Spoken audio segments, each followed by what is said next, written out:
Good evening, everyone, and on behalf of everyone at Alpha Communications, we thank you for having us. My name is Rebecca, and I am the CEO of Alpha, a consulting firm from Indy.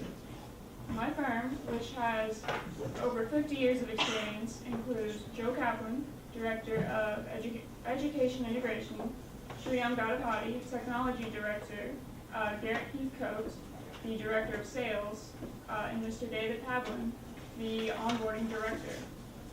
Here at Alpha, we strive to provide a nexus between humans and the technology that they use. We do this by specializing in ambient video integration, education technology, and employee onboarding. From here, I would like to introduce Joe Kaplan, our education integrator. He holds a master's degree in information and communication sciences. He has years of office optimization and educational experience. 14 of those years include historical education through experience. He also provides us with some cultural experience with his travels to Qatar, Thailand, and Japan. Joe will now cover education integration. Joe? Thank you, Rebecca. The Education Integration Department has two roles. The first role is as community outreach to help and bring ambient video integration to the public and teach them about what it is. Our second role is to educate our clients specifically on where their needs and our resources can meet. Specifically, in this role, we go to the site and educate our clients and their employees about the best possible camera placements for the integration, as well as the benefits of that integration, showing them that their privacy isn't going to be really infringed upon, and that both security and safety can be increased through the use of ambient video integration. Now I'm going to introduce Sriram Gadapati. He is our technology director. He has a master's degree in information and communication sciences. He provides us with global experience as an engineer trainee from PowerWave Technologies in India. Sriram comes with a high degree of technical acumen in his past projects, including variable speed control of single-phase induction motors, application of programmable logic controllers, and he has even assisted with the development of an ATV prototype at SAE Baja in India. Sriram? Thank you, Joe. So, talking about ambient video networking, there is no one-size-fits-all in ambient video networking. So, as Joe mentioned, different kind of products for different services. So, we provide enterprise solutions that are unique to every customer. Globally, the IP video market is going to be 80% of the internet traffic. So we are targeting this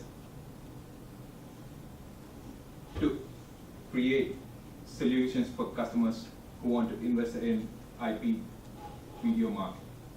So we perform an analysis based on customer resources such as their network capabilities, resources such as training, and we also take up the legal considerations to install our systems. We also provide solutions in event where an out-of-box solution cannot fit your requirement. This includes creating a video and dashboard services, access services specific to your company. Next, I'll be talking about our Director of Sales, Garrett Heathcote. Garrett also holds a master's in information and communication sciences. His extensive experience in sales and sports helps him understand the need of our clients while he's still discussing about last night's game. He has worked as a substitute teacher and helps Joe with clients when needed.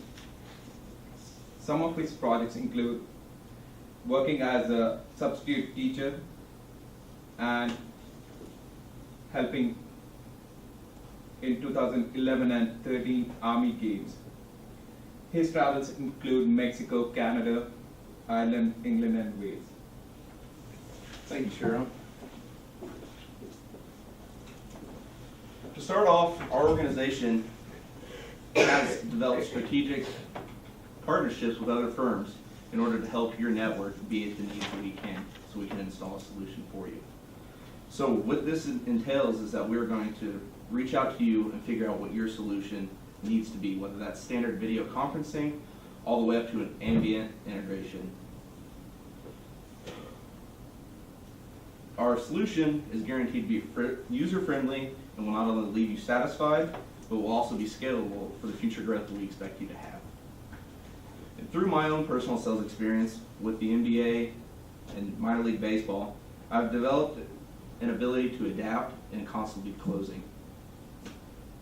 This ability to adapt is one of the core principles we have here at Alpha Communications. Through this, me and Joe have developed a curriculum to actually come in and teach your sales department how to properly mine for potential customers, overcome their objections, and constantly be looking for the close in the new business operations. Another thing we offer through our sales department is a scalability curriculum that is developed by Shiron.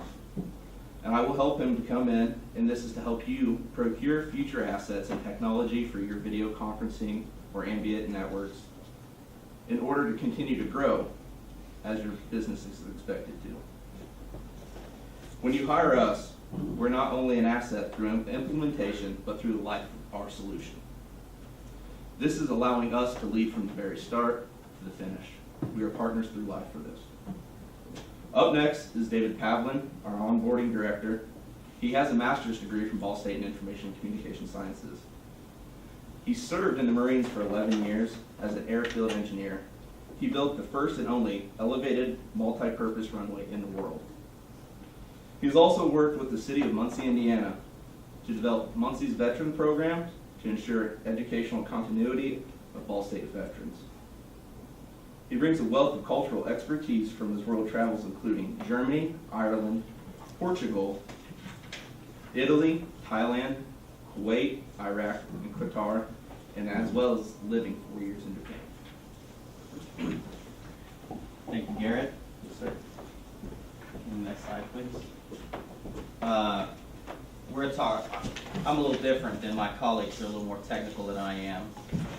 We're gonna talk about change agents and airplanes. And I'm gonna do this through a little story. Years ago, I was sent to build my very first runway in Kuwait. We got there, and the logistics officers and everybody with these 10-pound brains thought it'd be a great idea. Let's build a runway right here at this camp, instead of flying all the troops and equipment into Kuwait International Airport and then trucking them up north, because it would save money. It makes sense. Well, if you know anything about Kuwait, their sand is no good for construction. It can't be built. And they're like, well, we're not going to give you any money for funding for concrete to build a genuine runway, so build it out of sand. It can be done. It takes a lot of water and a lot of time. So we spent a good month putting this runway together. It involved lots of water, lots of man hours, lots of equipment hours. And I need somebody. Hi, what's your name? Emily Cleveland. Emily, nice to meet you. Have you ever seen an airplane land on sand? No, I Have you ever been in an airplane that's landed on sand? haven't. No, I haven't. No, I wouldn't think so. It sounds kind of a scary thought because we are accustomed to landing on concrete runways, are we not? So what do you think happened? Take a wild guess. It's a whole brand new 2,000-foot runway that no one would touch. None of the pilots would land on it. They get really close and they fly away like scared little pigeons. They're terrified because they thought they were going to crash. Within right. And it took 2 months before someone had enough guts to land on it. Some senior pilot that had done it before, he finally landed on it. And then it exploded. Everybody wanted to land on it. That one individual was our change agent. And that's what we do here at Alpha. We go in because technology is scary. The moment we start talking about cameras, people are concerned about privacy. They're concerned about people watching me pick my nose or something weird like that, and they get very uncomfortable. So we let you go in, and we let your employees dig around with the equipment. They let you play with it. You can destroy it. You can watch what it does. You get comfortable with it, and then those become our change agents for your company, the ones that embrace the technology, so everyone else will embrace the technology. Because we spend all this time onboarding our employees, but we never really onboard our technology. We just buy it and put it in, and we just assume. And we've all been there where we have this new equipment, but we don't use that because we don't like it. And well, that's the problem. So that is what we do here. We find those change agents that are willing to play with the technology, they're willing to look at the cameras and mess with it, and they're the ones that do all the work for us. Up next, I'd like to reintroduce Rebecca Cronk, our CEO. She holds a master's degree in Information and Communication Sciences. She's worked 5 years at Anderson Community Schools with their technology department and 3 years with Yorktown. My apologies, 3 years at Ball State University. She also helped develop iPad integration at Yorktown schools and brings a considerable amount of cultural experience with trips to France, Italy, Canada, and Mexico. Rebecca. Thank you, David, for that introduction. Based upon our different skills and experiences that we possess, our team is more than qualified to help provide that connection between humans and technology that is used. We achieve this by specializing in ambient video integration, education technology, and employee onboarding. We would now like to open the floor for any questions. So maybe it's David or Ace, anyone can answer. How do you go about, I guess, picking your change agents? Because, like I said, one I can think of already has a pretty full workload. Like if the go-getters have a pretty full workload, how do you work around them? What we usually do is we go in with the understanding of what the company has a desire for. Depending on the needs, they would like low power surveillance cameras or something like that. And we do a needs assessment and we do a couple of surveys and we find the ones that are they're kind of on the edge of just going with the technology. Like, well, they're moderately comfortable with it. It's all done, so it's all private. The only people who know who are taking these surveys is the 5 of us. And we find those and contact them to find out if they would actually be willing to play with this technology, to have an understanding of how it works. Does that answer your question? Yeah. Any other questions? Let's have another question.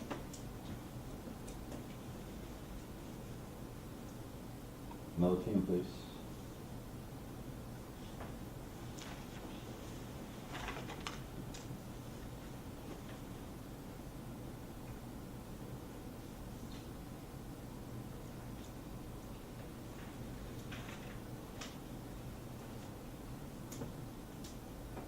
If there are no further questions. There are then- further questions, Does anyone else have a question? please. Please. Okay, team 4, where are you? I'm sure you have a masterful question for these people or comment. They need help in answering questions, please. Give them some help.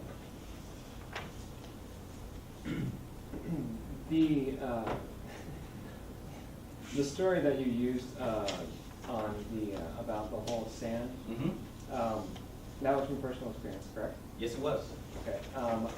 How long did that end up lasting? The runway? The runway.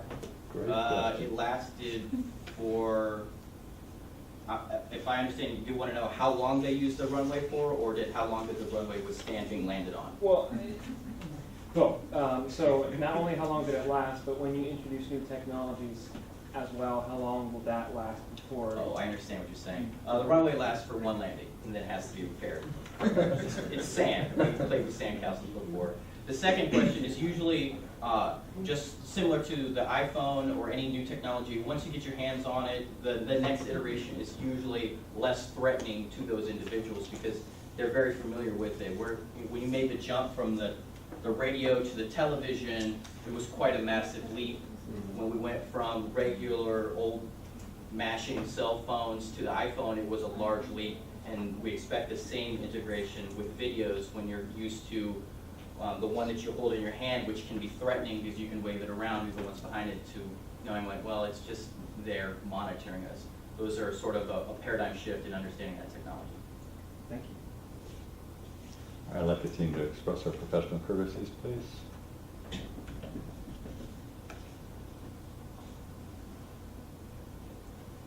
We'd like to thank Alpha for presenting for us today. We will be back with you soon. This is our decision. Thank you very much. Okay, David, how do you spell your last name? Pavlin. Pavlin. Thank you. And as soon as we're ready, we can have some critiques, please. It's going to take me a second.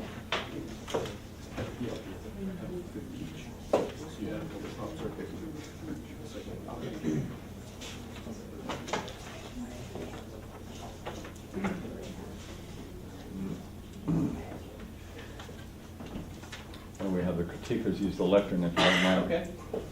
Gentle critique, David. You're leaning on the lectern, trying to look, you know, sort of relaxed, but I apologize. apology accepted is not as professional as it might be. So just stand there for a second. Let me see you not lean on it. Show us how you would, here, talk to me about how do you grade sand How do and you keep it grade wet, sand? and grade it down, you know, like with a bulldozer or whatever. How do you grade it? Are you leaning? Um, I thought so. Aren't you leaning with your elbow on the left I hand? am. Don't do that. Practice. Yeah, you might hold it like this, you know. That's better. I mean, it's a little like the preacher, but, you know, not so bad. So tell me how you grade sand and get it wet. And then please, whoever's ready, go ahead and go up. Yeah. we You're practicing using the lectern. douse it with thousands of gallons of water first, and it's compacted with the roller, which I'm sure you've seen on highway Oh. construction, and then it's graded with a road grader On top of the roller. after the roller's gone. Huh. And The then roller is not last. it will be. Go ahead, Ed, we're ready to And then go. it's recompacted with a sheep's foot, which makes a smaller compaction rate, regraded, re-rolled, and you need 1,000 gallons of water for every 1 inch. Yeah, in the desert, my lord. Can you use seawater? Nice, seawater? Seawater? Oh, that's fine, water's water. So what do? You get seawater or fresh water in the desert? We got it from Nestle. So that's probably treated fresh water, isn't it? I would assume so. Whoa. Top dollar government money. Plenty of money to fight that. Okay, one other question is, so how many water trucks did you use? Did you use them in parallel or just one or what? We would use, it's 130 feet wide, so you would use 3 water trucks Driving parallel? side by side. I see. And it's been a while, it's been about 12 years, but I think we needed about 40 a day. 40 Trucks a truckloads? day. Use 3 trucks with 40 loads of water? Yeah, roughly. Or did you bring in 40 different trucks? I mean, did they? No, it would be like the same 3 to 6 Your trucks, yeah. Not ours, no. Some other unit. We had a contractor would Yeah, bring the I water see. in. Okay, an interesting challenge. Yeah.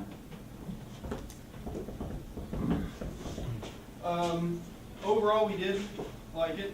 Thought it was good. We thought we did a good job not reading off your PowerPoint slides. Also with your notes, we thought you did a good job trying not to read from your notes. Again, though, we felt maybe with a little bit more practice, or I think there were some times where you guys paused a little bit, maybe a little apprehensive because you didn't know the material right off the top of your head, but kind of get a flat effect at some points. But overall, we thought you came out confident and like you knew your material. So, yeah, we think everyone was very well dressed, very well professionally organized. You had a good flow there, and it was not directly reading from the notes or from the PowerPoint slides, so it seemed like you practiced that and going through it. A couple of times where it was kind of shaky, maybe just lots of thought track, but everyone seemed to recover nice, and they pulled it together very, very well led and projected and well spoken. Thank you. Thank you very much.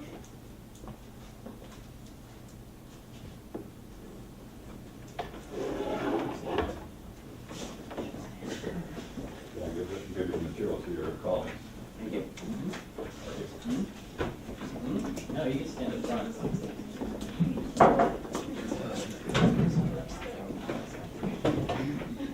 right, I also thought this was a good presentation, and the audience is exhausted with this. You see how interested they were to ask me questions, and the answer is no. They just want it to be done, just like you do, and just like we do, except I will say to the classes that they need as much courtesy as you got from their work. And I want you to remember this if you're in the Accenture Challenge or when you're making a pitch to a company. They've seen it a lot, and it's kind of a measure of your audience's professionalism, but don't count on it if they will remain interested in you. Sometimes you will find very impatient managers who will, just put a lot of pressure on you, especially if they've already made a decision in their head and you're not it. And at that point, you're just like somebody playing a football game or a basketball game or something, and you're not going to win. It's really sort of a test of your own spirit if you can maintain your professionalism and say, well, maybe when they hire the first company, they will be disappointed and they'll remember us and they'll hire us later. So remember, it's not just the immediate victory you're looking for, but it's the war, not the battle. Now, the professional appearance is great, and several of you, and I'm going to, Sharam, you're one of them, as young people and smart people, you have a nice facial expression, and you're interested in what you're talking about, and it's pleasant to watch you. And that's one of the things that all of you have, especially early on in your careers. You have this youthful engagement. You're not jaded. Your face doesn't look like you've, been through a lot of life. You don't look like you've been run over by a truck. Let me just put it that way. So the fresh face is something very positive, and I like that in this team. Some negatives, some areas for improvement. Several of you were speaking rather haltingly. In fact, when you look at the tape, it looks like maybe you haven't had enough sleep. And this is going to come up this coming week when people just haven't had enough sleep. The word I'm going to use, and I want you to remember the expression, is stupid with fatigue. When you're tired, you don't come off with looking as effective. Now, nobody was at that stage today, but there will be that stage with the Accenture Challenge. These teams come in and they're just there. I wrote in my critique, several of you were halting in your speech. Now, halting is somebody who sort of stops and starts. The other critiquers mentioned this to you. I think what was happening was you were trying to find your place in your reading. And once again, this is why PowerPoint is supposed to be better for us, because it just gives you an outline, some bullet points, and you're supposed to fill in with natural language. If you find yourself typing out an entire speech, you're probably doing it wrong.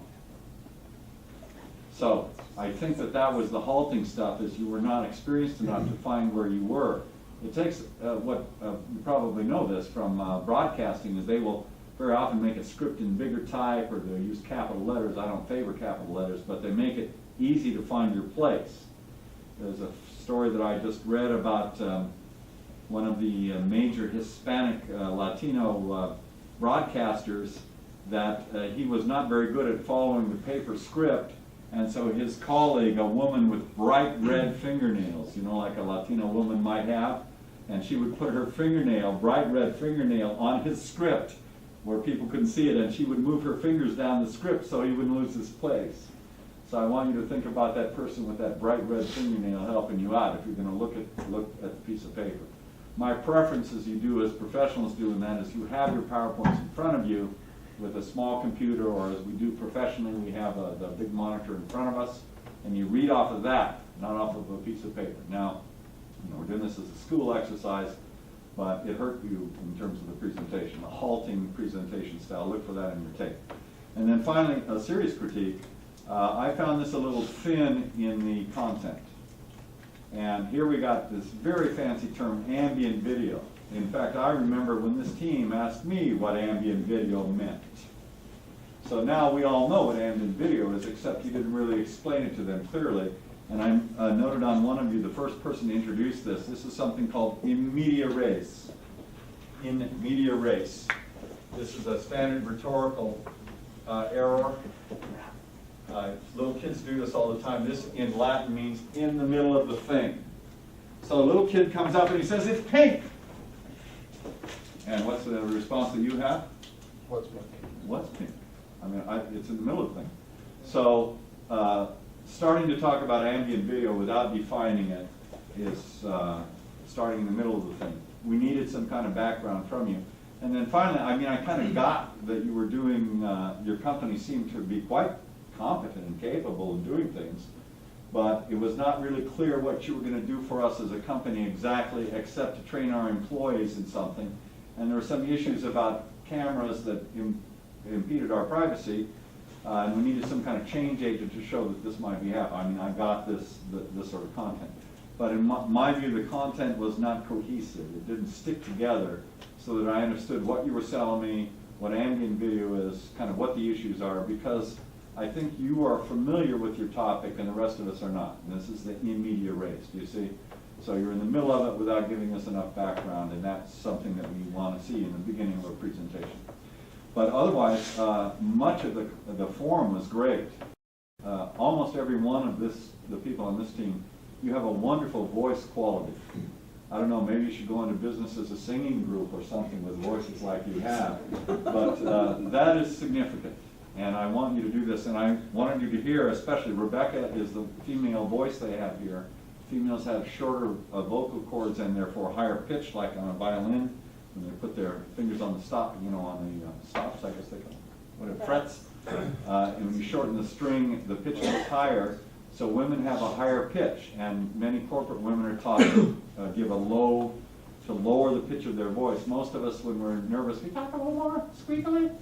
And this team did not, and Rebecca, the voice quality is very good. I think your experience shows, you know, you've been in schools and around a lot of teachers, I think, and the pitch and the way that the team presented the form of your presentation was very good. So what's harder to work on? How you present or what you present? The answer is what you present is easier to work on. You just go back again and you say, well, we hear the critique, and now we're going to strengthen the presentation in this way. Footnote for all of you, in the Accenture challenges, if you get through the semifinals to the finals, strengthen your presentation if you can. Listen to the critique. You're going to have only a little amount of time to go back and work on it. You know, don't try to change everything, but strengthen it. So in this way, you can take my critique and strengthen the content of what you have to say. It's good content, but it could be improved. And that's what this presentation is about. So nice job, and thank you so much for getting it done. Thank you.